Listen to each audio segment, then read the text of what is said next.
हरे कृष्णा, राधे राधे। हम सभी साधक श्री सुदर्शन सिंह जी चक्र द्वारा लिखित पुस्तक नंद नंदन का श्रवण कर रहे हैं। आज का प्रसंग है महर्षि दुर्वासा, तृणावर्त त्राण।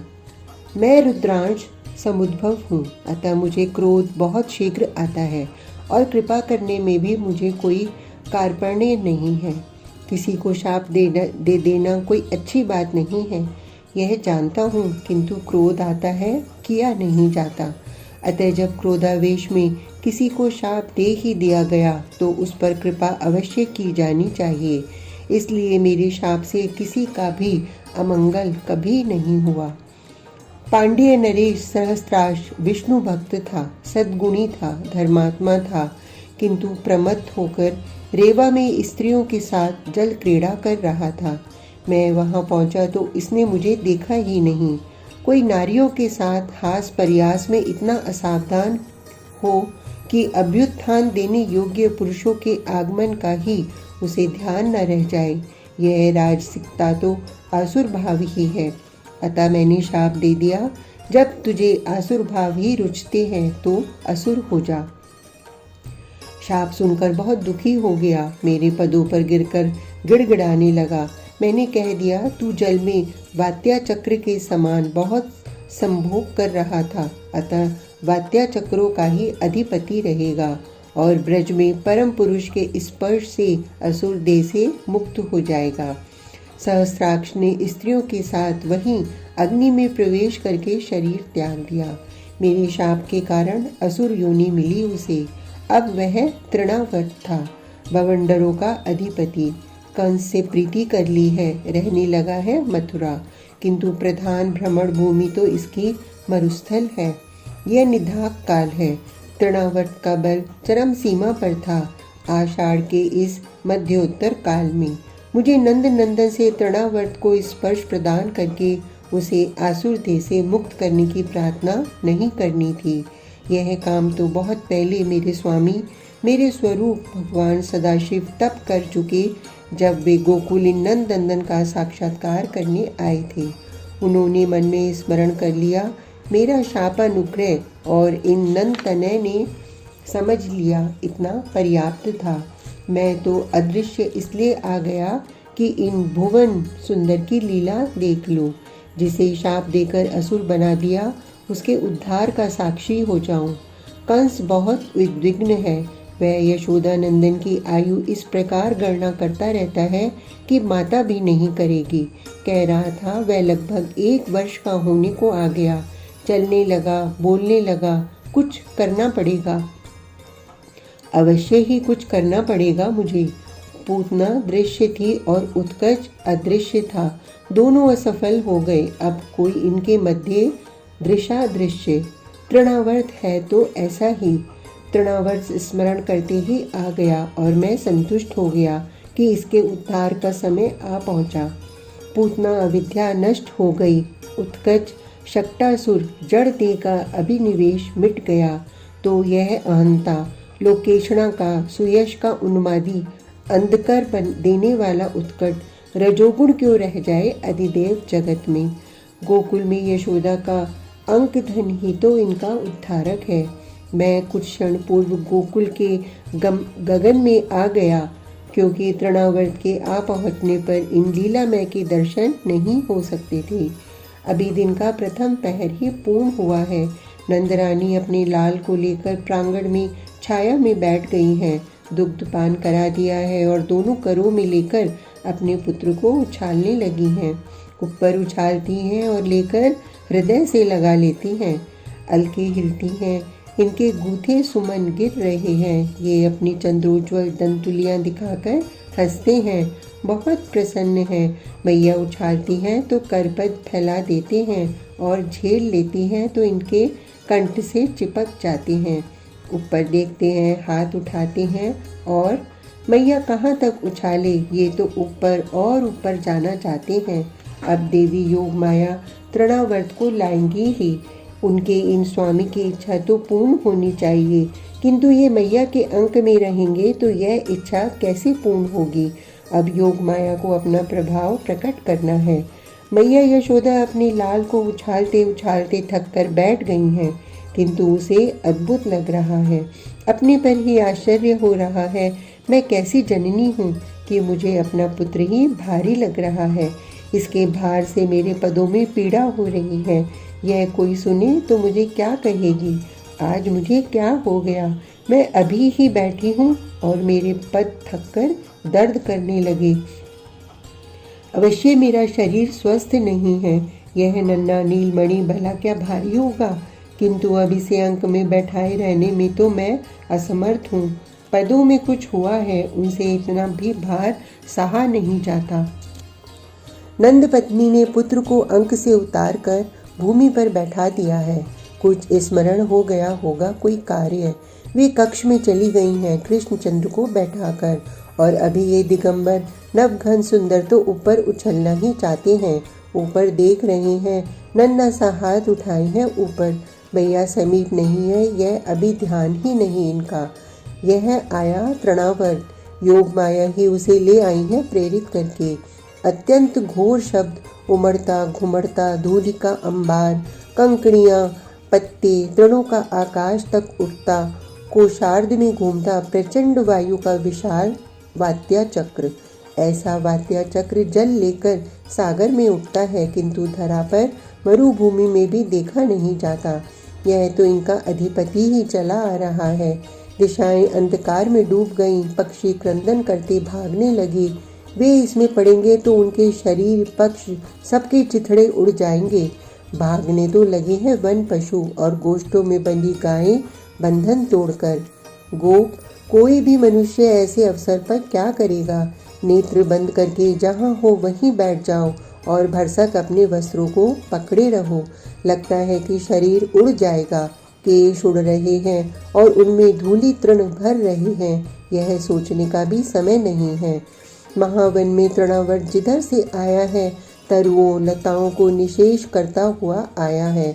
भारी वृक्ष भी जड़ सहित उखड़कर दूर जा गिरे हैं, किंतु गोकुल में पहुंचकर बहुत कुछ वेग शिथिल हो गया है। गोपों के ग्रहों में कोई ध्वंस नहीं, क्योंकि तृणावर्त को अपनी शक्ति नंद प्रांगण में केंद्रित करनी है। नंद नंदन आंगन में अकेले बैठी हैं। तृणावर्त को लगता है यही अवसर है। अभी आकर इसकी माता इसे उठाकर कक्ष में भाग जाएगी। वह उठा लेता है और ऊपर सीधा ऊपर लिए चला जाता है। मुझे अपने समीप इनके दर्शन की सुविधा दी इस असुर ने, इसका कल्याण हो। मैं असुर के मन को देख सकता हूँ। वह सोचता है पूतना और उत्कच दोनों मुझसे सशक्त थे। वे इस बालक को मारने गए तो मारे गए, मैं मारूंगा नहीं। महाराज कंस को ले जाकर दे देता हूँ। आगे वे जाने और उनका यह शत्रु जाने। मथुरा है ही कितनी दूर, लेकिन यह परम स्वतंत्र क्या किसी के ले जाए कहीं जाते हैं। इन्हें केवल ऊपर उछलना था, अतः जहाँ तक सीधे ऊपर लाए गए चले आए। अब इधर उधर क्यों, इन्हें तो कहीं जाना नहीं है।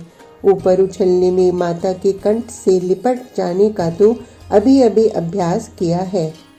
अब तृणावर्त के कंठ को पकड़ लिया है, दोनों भुजाओं में लपेटकर और लिपट गए हैं उससे। अनंत कोटि ब्रह्मांड इनके भीतर ये लीला पूर्वक अपने स्वरूप को लघु बनाए रहें, भारहीन किए रहें। यह इन सर्व समर्थ की स्वेच्छा, किंतु इन अप्रमेय का विस्तार अथवा भार कल्पना भी नहीं पहुंच सकती।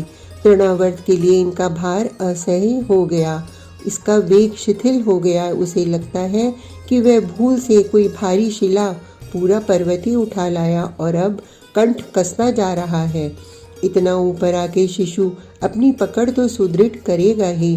पुत्र तृणावर्त, नहीं सहस्राक्ष, अब तुम्हारे उद्धार का क्षण आ गया। व्यर्थ छटपटाओ मत। हाथ पैर फेंकने से कृष्ण कंठ नहीं छोड़ेंगे, पकड़कर छोड़ना इन्हें नहीं आता। पूतना ने जो भूल की थी वही तुमने भी की, इनको अंक में उठाकर। कंठ कसता जा रहा है, नेत्र बाहर निकल आए हैं। केवल गौ गौ की अव्यक्त ध्वनि, और इस ध्वनि को भी धरा पर नीचे गोकुल में गोप नहीं सुन सकते। गिर रहा है तृणावर्त। वह गिरा नंद द्वार के बाहर शिला पर। तूने श्री कृष्ण को शिला समझा था, तो ले शिला मिल गई तुझे। भयंकर विशाल कज्जल कृष्ण शरीर असुर का शिला पर पड़कर स्थान स्थान से फट गया है। रक्त का प्रवाह फूट पड़ा, शरीर से और फैल रहा है, हाथ पैर फैलाए गिरा है, लाल लाल केश बिखर गए हैं और इसके कंठ के पास इतने विशाल काले शरीर पर मुझे यहाँ गगन से कृष्णचंद्र का शिशु श्याम विग्रह ऐसा लगता है जैसे कज्जल गिरी पर अरुणोदय में इंद्र नीलमणि पड़ा हो। ये अब भी असुर के शरीर पर कंठ के पास लेटे हैं और अब अपने नन्हे पद्म पद उछालने लगे हैं। इन्हें ऊपर तक उछल आने के आनंद में किलकारी ले रहे हैं। तृणावर्त कितना छटपटाया, कितनी बार अपने शरीर को उसने उल्टा पलटा, इसे मैं किसी प्रकार फेंक सकता। व्यर्थ थी उसकी आशा, इनके जनों को जो व्याकुल करे, छटपटाने को बाध्य करे, उसे पीड़ा छटपटाहट न मिले कैसे हो सकता है। ब्रजेश्वरी रोहिणी गोपियाँ कितनी छटपटाईं। तृणावर्त का चक्रवात का घोर शब्द जैसे ही श्रवणों में पड़ा, नंद पत्नी कक्ष से बाहर भागी। उनका प्राण भार प्रांगण में ही था, किंतु पलक झपकते तो घोर अंधकार हो गया था। नेत्र खोले नहीं जा सकते थे। पलके उठते ही नेत्रों में धूली कंकड़ियां भरती थीं। वस्त्र केश शरीर की चर्चा व्यर्थ है। नेत्र मूंदे दोनों हाथ फैलाकर वे गोकुल की अधीश्वरी ढूंढ रही थी, टटोल रही थी, और जब उन्हें अपना पुत्र वहां नहीं मिला जहां बैठा गई थी, क्रंदन कर उठी, नीलमणि, हाय नीलमणि नहीं है। अत्यंत व्याकुल माता वे इधर उधर टटोल रही थी, पुकार रही थी। प्राणों को एक आशा बचाई थी, चंचल है, कहीं चलकर दूसरी ओर गया होगा। इस अंधड़ में डरकर कहीं कोने में कक्ष में दुबक गया होगा, रो रहा होगा और मुझे पुकारता होगा। नीलमणि नहीं है। रोहिणी देवी ने, गोपियों ने, नंद भवन में जो थीं सबने सुना और सब एक साथ आंगन की ओर दौड़ी। दाऊ और दूसरे बालक अच्छा था कि कक्ष में थे। द्वार बंद कर दिया शीघ्रता में रोहिणी देवी ने उस कक्ष का। ये बालक तो सुरक्षित रहे, ये तो इस अंधड़ में न निकल पड़े। नीलमणि, कृष्णचंद्र, कन्हई सब पुकारती, एक दूसरे से टकराती, नेत्र बंद किए आंगन में व्याकुल टटोलती फिर रही थीं। कुछ क्षण, केवल कुछ क्षण लगे और प्रकाश हो गया। तृणावर्त ने ऊपर उठना रोका और मथुरा की ओर जाने का जैसे ही मन किया, श्री कृष्ण के भार ने उसे शिथिल कर दिया। धूली, पत्ते, तृण, कंकड़ियां भूमि पर जहां तहां गिर पड़ी। दिशाएं धुंधली हुई और स्वच्छ होने लगी। श्याम नहीं है, नंदनंदन कहीं नहीं है, वह उड़ गया। वात्या चक्र उड़ा ले गया उसे। किसने कहा, कौन देखे? आर्त क्रंदन गूंजने लगा प्रत्येक कंठ से। यशोदा जी मूर्छित होकर गिर पड़ी। वात्या चक्र उड़ा ले गया। रोहिणी प्रांगण से बाहर आने से पूर्व ही गिर पड़ी। गोपियां इधर उधर निकलकर भागने को उद्यत हुईं। आशा बहुत छलनामयी है। वात्या चक्र इतने सुकुमार शिशु को उड़ा ले गया। पता नहीं कितने ऊपर से कहाँ गिरेगा शिशु। क्षीणतम सही आशा तो है कि कहीं कोमल स्थान पर गिरे और जीवित मिल जाए। समय नहीं था, इतनी भयावह संभावना थी कि वह मन में ठीक आवे, इतना भी समय नहीं था। जिस हृदय में आती वह उसी क्षण फट जाता, किंतु संभावना समझने को समय नहीं मिला, मिल सकता नहीं था। योग माया इतना प्रमाद नहीं कर सकती। वे प्रयोजनवश प्रमाद प्रदान तो करती हैं जीव को, किंतु स्वयं प्रमाद उनका स्पर्श नहीं करता। गोपियों ने नंद भवन से निकलते निकलते भारी धमाका सुना। उनके सामने ही विशाल असुर आकाश से शिला पर गिरा। वे सब दौड़ गईं उधर, और पहली दृष्टि में उन्हें अरुण पंकज चरण उछालते नंद नंदन दिखे। इनकी प्रसन्न किलकारी श्रवणों में पड़ी। प्राण जाते जाते लौटे। नीलमणि सकुशल है, श्याम सकुशल है। सबके कंठों से एक साथ हर्ष ध्वनि निकले। असुर के रक्त से भीगी धरा को फटे थे। असुर के शरीर को कौन देखे? अतुला ने दौड़कर उठाया शिशु को और लिए हुए दौड़ती पुकारती आई, जीजी नीलमणि सकुशल है, यह मिल गया। रोहिणी देवी ने सुना और आतुरता पूर्वक उठी। नंद रानी की मूर्छा टूटी जब इनके अंक में देवरानी ने धर दिया इनके लाल को। नेत्र खोले देखा, देखती रहीं और उठाकर धीरे से हृदय से लगाकर देवरानी को लौटाते बोली, अतुला, मैं अभाग्नि इसे रख नहीं सकती। मुझे यह अपना उदर जात ही आज भारी लगने लगा था। यह तुम सबके प्रारब्ध से लौटा है, यह तुम्हारा है, तुम्हारा ही है, मेरा तो है ही। महाभागा नंदन की पत्नी ने सोल्लास अंक में ले लिया है और अब हास्य आया है इनके मुख पर। लेकिन जीजी तुम उठो, अभी महर्षि शांडिल्य आवेंगे। मैं इसे असुर के ऊपर से उठा लाई हूँ, ग्रह शांति करनी होगी, इसे शुद्ध करना होगा।